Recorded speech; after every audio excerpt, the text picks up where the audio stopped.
Hello बच्चों, तो हम जैसे कि आपको पता है हम पढ़ रहे हैं क्लास 6 का maths chapter number 1 knowing your numbers. और हमने काफी टॉपिक्स पहले ही पढ़ लिए हैं और चैप्टर ऑलमोस्ट खत्म होने वाला है। एक दो टॉपिक बचे हैं आज के, तो वो हम खत्म करेंगे और इसका एक और वीडियो बनेगा, एक और पार्ट बनेगा इसका, तभी पूरा चैप्टर खत्म हो जाएगा। अभी तक हमने जो लास्ट टॉपिक पढ़ा था वो पढ़ा था लार्ज नंबर्स इन प्रैक्टिस। पुराने वीडियो देखने के लिए आप मेरा चैनल देख लीजिए, आपको पता पड़ जाएगा इससे पहले वाला वीडियो कौन सा था। उसमें पार्ट वाइज नंबर्स होंगे प्रॉपर्ली, पार्ट 1 पार्ट 2 पार्ट 3, तो आपको कोई कंफ्यूजन नहीं होगा कि पहले क्या पढ़ा है बाद में क्या पढ़ा है। तो मैं इसमें एक दो एग्जांपल, तो हमने बात की थी लार्ज नंबर्स इन प्रैक्टिस की, हम लार्ज नंबर पे ऑपरेशन कर रहे थे, एडिशन कर रहे थे। अब अपन एक दो मल्टीप्लाई कर लेते हैं, देख लेते हैं कैसा होता है एग्जाम्पल। तो एक क्वेश्चन है अपना कि एक the town newspaper is published every day. तो एक न्यूज़पेपर है जो उस टाउन में डेली पब्लिश होता है। एक कॉपी में जब एक पेपर जाता है उसमें 12 पेजेस होते हैं, one copy has 12 pages. So concept ये है पॉइंट कि टाउन न्यूज़पेपर है, एवरी डे पब्लिश होता है। एक कॉपी में 12 पेज होते हैं और डेली 11980 कॉपीज पब्लिश होती हैं। तो क्वेश्चन ये है कि डेली कितने पेजेस पब्लिश होते हैं। बहुत सिंपल है, हमने कॉन्सेप्ट पढ़ा हुआ है मल्टीप्लिकेशन का कि हमको एक नंबर को दिया हुआ है, हमको पता है कि भाई डेली पब्लिश होता है, एक कॉपी में 12 पेज होते हैं और डेली इतनी कॉपी होती है तो कितने पेज होंगे। तो सिंपल कॉन्सेप्ट है, इसमें अपना मल्टीप्लिकेशन लगने वाला है। तो उसमें कैसे निकलेगा मल्टीप्लिकेशन, 11980 इंटू 12। अब क्योंकि आपने मल्टीप्लिकेशन किया हुआ है, बस फर्क से इतना है कि आप डिजिट थोड़ी सी चल रहे हैं। तो हम एक एग्जांपल ले लेते हैं, वैसे इसमें फर्क conceptual, there is no difference in 3 digit multiplication, 4 digit, 5 digit, 6 digit, कितनी भी डिजिट हो, एडिशन, मल्टीप्लिकेशन, सब्ट्रैक्शन और डिवीजन ये सब सेम रहते हैं, तो उससे कोई खास फर्क पड़ता है नहीं। लेकिन जस्ट कि हमने नए नए नंबर सीखे हैं, बड़े बड़े नंबर सीखे हैं, तो हम आज इसकी बात कर लेते हैं। मान लो एक और नंबर लेता हूँ, मैंने लिया इतनी कॉपी होती है दिन में, तो मैं इसको यहाँ पर बढ़ा दिया just to increase the complexity थोड़ी बहुत। 2 0 0, 2 8 16, कैरी ऑन 1, 2 9 18, 1 19, 1 2 1 2 3, 2 1 2, 2 2 4, 1 0 0, 1 8 8, 1 9 9, 1 1 1 1 2 2। आपको शायद याद होगा मल्टीप्लिकेशन जब भी अपन दूसरी रेट से मल्टीप्लाई करते हैं, तीसरी से करते हैं, तो हम उतने ही क्रॉस लगा देते हैं यहाँ पे, जिससे कि कोई भी आदमी दोबारा उसको काउंट ना कर ले। तो इसकी प्लेस वैल्यू चेंज हो गई, पहले ये 2 था, अब हम 12, ये नंबर 12 हो गया, तो हम इससे करते हैं मल्टीप्लाई 0 6 और सेम लगाएंगे अपन कॉन्सेप्ट 3 के बाद और इसके बाद। तो क्या मतलब हुआ इसका कि दिन के 25,43,760 25,43,760 कॉपीज और पेजेस पब्लिश होते हैं इस न्यूज़पेपर के। तो ये बस इतना ही है कि लार्जर नंबर पे हम ऑपरेशंस कैसे करते हैं उसी की बात कर रहे हैं यहाँ पे। तो कोई नया कॉन्सेप्ट नहीं है, कॉन्सेप्ट वही है, इट इज जस्ट कि अपने पास डिजिट्स थोड़ी सी बढ़ जाती है। ठीक है, अब मतलब जैसे भी क्वेश्चन होंगे उसमें मल्टीप्लाई, डिवाइड, एडिशन, सब्ट्रैक्शन ही होगा, तो वो आपको वैसे भी कॉन्सेप्ट पता ही है कैसे करते हैं उस चीज को। बस डिजिट बढ़ जाती है। तो जैसे मैंने दिखाया आपको कोई फर्क नहीं पड़ा, डिजिट बढ़ने से अपने कॉन्सेप्ट में कोई फर्क नहीं पड़ा, इसलिए मैं further I will not go into multiplication and division वाला पार्ट। लेकिन अगर आपको डिवीजन वाला एक एग्जांपल देखना है तो अपन देख सकते हैं एग्जांपल डिवीजन का। तो क्वेश्चन ये है the number of sheets of paper available for making notebooks is 75,000 sheets of paper. हमारे पास कितने शीट्स ऑफ पेपर हैं क्या करने के लिए, for making notebooks. Each sheet make 8 pages of a notebook. Her sheet से, ईच शीट से 8 pages बनते हैं नोटबुक के। ठीक है, अब आता है ईच नोटबुक कंटेन्स 200 पेजेस और ईच नोटबुक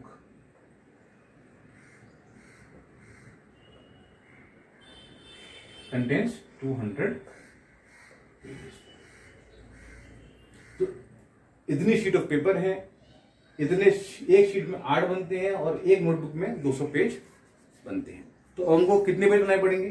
सो आंसर क्या है, क्वेश्चन क्या है, how many notebooks can be made from paper available. Number of notebooks निकालनी है हमको। क्या निकालना है?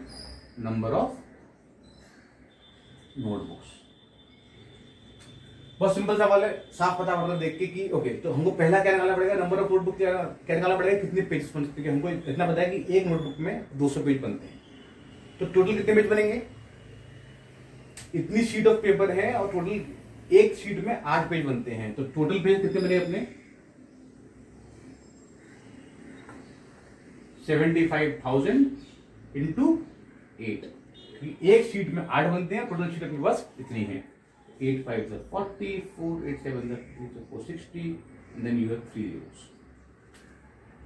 तो टोटल पेजेस हो गए आपके इतने। अब क्वेश्चन आ रहा है टोटल नोटबुक कितनी हो। तो अभी हमने बात की कि 200 पेज के लिए एक नोटबुक है, तो एक पेज के लिए कितनी होगी? 1/200। और कितने पेज बनाए हमको? 1 2 3, हमको बनाने 6 लाख। तो इसको हम क्या करेंगे? मल्टीप्लाई करेंगे। अपना सिंपल मेथड में पहले पढ़ा हुआ है, तो मल्टीप्लाई कर लो या डिवाइड कर लो। तो अब सिंपल है कि 2 जीरो से ये कट गया, इस जीरो से ये कट गया, और 2 से ये कट गया, तो कितना हो गया? 3000। आपको आंसर क्या है? 3000 notebooks can be made from 75,000 sheets of paper if ये कंडीशन। इसको हमने मल्टीप्लाई भी किया और यहाँ पे हम डिवाइड भी किया है। तो मैंने इजीली काट दिया, लेकिन एक्चुअली डिवीजन ही है। तो डिवीजन हम ऐसे भी कर सकते हैं, आप डिवाइड प्रॉपर डिवाइड तरीका होता है वैसे भी कर सकते हैं, तो अपनी इच्छा है। तो मैं आपको ये नहीं बोलूंगा कि यही मेथड फॉलो करो, वही मेथड फॉलो करो, जो भी आपको ठीक लगता है वो आप फॉलो करो, लेकिन मल्टीप्लाई डिवाइड आपको आता ही है। ऐसे समझाया कि नंबर बढ़ने से या डिजिट बढ़ने से कोई खास फर्क पड़ता नहीं है अपने कैलकुलेशंस पे या अपने ऑपरेशंस पे नंबर के।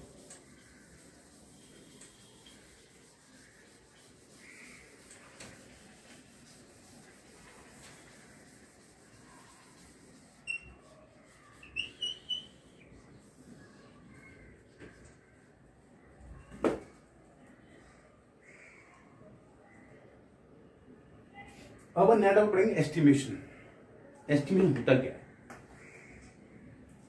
एस्टिमेशन का मतलब ये होता है कि हमको एग्जैक्ट कैलकुलेशन नहीं करनी है। जैसे मैं आपको बोलूं 256 इंटू 18 करो, तो ये करने के लिए तो आपको प्रॉपर वो मल्टीप्लिकेशन करना पड़ेगा। जैसे कर रहे थे 256 आप ऐसे पूरा 8 से करोगे, 1 से करोगे, फिर आंसर निकालोगे। लेकिन कई बार क्या होता है कि जब आप रियल वर्ल्ड में होते हो, तो आप जैसे आपके पास मान लो 10,000 रुपए हैं, राइट।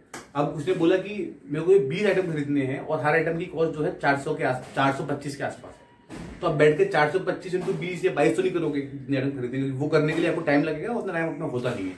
तो आप मोटा मोटे क्या करते हो, आप हाई लेवल पे क्या करते हो कि आप एक राउंड फिगर कर लेते हो उसको। जैसे कि आपने बोला 400 के आसपास खरीदते हैं, 20 का टोटल कॉस्ट है, एक का कॉस्ट 20 है, तो 400 इंटू 20 कर लूंगा मैं। तो 400 इंटू 20 से क्या हो गया, टोटल आपके पास ऑलमोस्ट जो अमाउंट आएगा वो 8,000 के आसपास होगा। मेरे पास कितने अमाउंट है? 10,000 रुपए।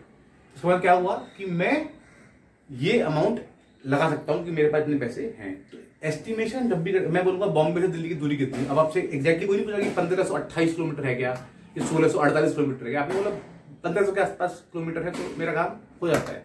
तो कई बार रियल वर्ल्ड में हमको रियल कैलकुलेशन ना करते हुए सिर्फ हमको हाई लेवल एस्टिमेशन देने पड़ते हैं। उस कॉन्सेप्ट को हम बोलते हैं एस्टिमेशन, और इसका एक और नाम है, उस नाम को हम बोलते हैं अप्रोक्सीमेशन। अप्रोक्सीमेशन का मतलब ही ये होता है कि हम उसको राउंड ऑफ कर रहे हैं, मतलब जो एग्जैक्ट नंबर है वो नंबर की जगह पर उसके आसपास का जो राउंड फिगर वाला नंबर होता है, हम उसकी बात कर रहे हैं। अगर कई बार देखा होगा ऐसा होता है कि आपसे बोला कि भाई इसमें कितने जो है क्लास में कितने बच्चे होंगे, तो आप एग्जैक्ट तो होता है 68 बच्चे हैं, आप बोलोगे 50-60 बच्चे हैं, राइट। मैं बोलूंगा इंडिया की पॉपुलेशन कितनी है, तो आप क्या बोलोगे 125 से 130 करोड़ के बीच में है। एग्जैक्ट नंबर हमको नहीं पता, लेकिन फर्क भी पड़ता नहीं है, क्योंकि जब भी कोई ऐसी स्कीम निकालते हैं या जब भी हम कुछ ऐसा नया कुछ निकालते हैं, कुछ सोचते हैं, प्लान बनाते हैं, तो उसमें हमको अप्रोक्सीमेशन ही मैटर करता है। जैसे मैं आपसे बोलूंगा मेरे को बर्थडे पार्टी बनानी है अपने बच्चे की और मेरे को कितने गेस्ट इन्वाइट करने हैं, तो मेरे पास एग्जैक्ट नंबर गेस्ट का कभी नहीं होगा। मतलब उस टाइम मैं इन्विटेशन दूंगा 100 लोगों को, लेकिन आएंगे 70-80 लोग, ऐसा हमेशा होता है रियल लाइफ में। तो आपको एक हमेशा एस्टिमेशन लगाना होता है इन चीजों का। जब आपको कोई बड़ा फंक्शन ऑर्गेनाइज करना है आपको कोई बड़ी प्लान लॉन्च करना है, बड़ी स्कीम लॉन्च करनी है, तो आपको वो करना पड़ता है, उसके लिए आप लगाते हैं एस्टिमेशन। तो थोड़ा सा समझा देता हूँ मैं, सवाल अपन बाद में करेंगे, सिर्फ कॉन्सेप्ट समझा रहा हूँ मैं कि क्या होता है कॉन्सेप्ट इसका। जैसे मान के चलो मैंने बोला कि मेरे पास, देखो मान लो दो नंबर, एक मेरे पास है 228 मेरे पास पेन है, और एक पेन की कीमत जो है वो है 18 रुपए, कॉस्ट ऑफ वन पेन। तो इस केस में मैं आपसे एक तरीका तो ये है कि मैं पूरा पूरा मल्टीप्लाई करूं और आपको आंसर दूं कि भाई क्या आंसर होगा इसका। तो लेकिन वो नॉर्मली लोग करते नहीं है, वो तभी करते हैं आपको बोला जाता है कि find out the cost of 18 pens, sorry 228 pens if the cost of one pen is 18। वो सवाल ऐसा होगा तो ही ऐसा करना है। रियल वर्ल्ड की बात, एस्टिमेशन हमेशा रियल वर्ल्ड में ही यूज करते हैं अपन। तो रियल वर्ल्ड में क्या होगा, मोटा मोटा देखोगे 228 जो है, अच्छा ये 200 के आसपास है, और 18 जो है, तो 228 जो अपन नंबर था 228, उसको हमने राउंड ऑफ कर दिया 200 पे, और जो 18 था उसको राउंड ऑफ कर दिया 20। मतलब जो इसके पास का राउंड फिगर वाला नंबर है, हम उसकी बात कर रहे हैं। तो 200 इंटू 20 करने में बहुत ईजी है, ये हो गया 4000, राइट। लेकिन अगर मैं ये करने बैठता तो हमको टाइम लगता, लेकिन अगर आपको चाहिए, आपको मल्टीप्लाई करेंगे तो आपका आंसर जो है वो 4000 के आसपास ही आएगा। तो आपको कभी कभी फायदा क्या होता है, जब एग्जाम में आप कोई सवाल सॉल्व कर रहे हैं, एग्जाम में भी, क्लास में, होमवर्क में, कभी भी, तो आपको एक आइडिया लग जाता है कि मान लो आपको ये सवाल करना होता है एग्जाम में, तो आप क्या करते हैं, पूरा सॉल्व करते हैं उसका आंसर जो भी आता। इस केस में आपको अगर इतना पता है कि आपका आंसर इसके आसपास है, 4000 के प्लस माइनस 500,000 है, तो आपका आंसर सही है। लेकिन आपका आंसर कुछ अलग ही आ रहा है, एकदम 7,000, 8,000 आ रहा है, या 50,000 आ रहा है, तो आपको साफ पता पड़ जाएगा कि नंबर गलत है। इसलिए एस्टिमेशन का हमको फायदा होता है। जैसे मैंने आपको एग्जाम्पल दिया बॉम्बे दिल्ली के डिस्टेंस का, तो आपको कोई नहीं पूछेगा कि 1528 किलोमीटर है क्या, तो आप बोलोगे 1500 के आसपास किलोमीटर है। तो ये हमेशा अपन राउंड ऑफ करते हैं। अगर मैंने बोला 1230, ये नंबर को राउंड ऑफ करना है, तो मैं इसको 1000 भी बोल सकता हूँ और 1500 भी बोल सकता हूँ। वो डिपेंड करता है कि हम कितने प्लेस तक राउंड ऑफ कर रहे हैं। तो हमारा कॉन्टेक्स्ट क्या है, कि हम किस सेंस में बात कर रहे हैं। हमको ज्यादा एस्टिमेशन चाहिए, कम एस्टिमेशन चाहिए। अगर हमको जैसे मान लो खाना बनाना लोगों को, तो हमेशा हम सोच रहे होते हैं ज्यादा ही लोग होंगे, तो हम खाना कम नहीं पड़ना चाहिए, तो हम ज्यादा लोगों का एस्टिमेट ले लेते हैं। तो जब 1250 लोग अगर आएंगे तो मैं खाना 1500 का बना दूंगा, अगर हमें पता है तो ये वाला पॉइंट है। इसलिए अपना इस जगह पे हम एस्टिमेशन और अप्रोक्सीमेशन यूज करते हैं। जैसे हमको बजट बनाना है, पूरा इंडिया का बजट आता है जो, उसमें वही सोचना है कि कितनी हमको डिक्लेयर करनी है, कितना पैसा देना है। तो वो बोलेगा भाई 12,000 करोड़। 12,000 करोड़ एग्जैक्टली अमाउंट को नहीं देता, वो 11,748 हुआ या 12,225 हुआ, लेकिन आप राउंड ऑफ कर देते हो उसको अपने को समझने के लिए। तो अभी के लिए इतना ही। हम कुछ और सवाल करेंगे एस्टिमेशन अप्रोक्सीमेशन पे नेक्स्ट वीडियो में। Thank you.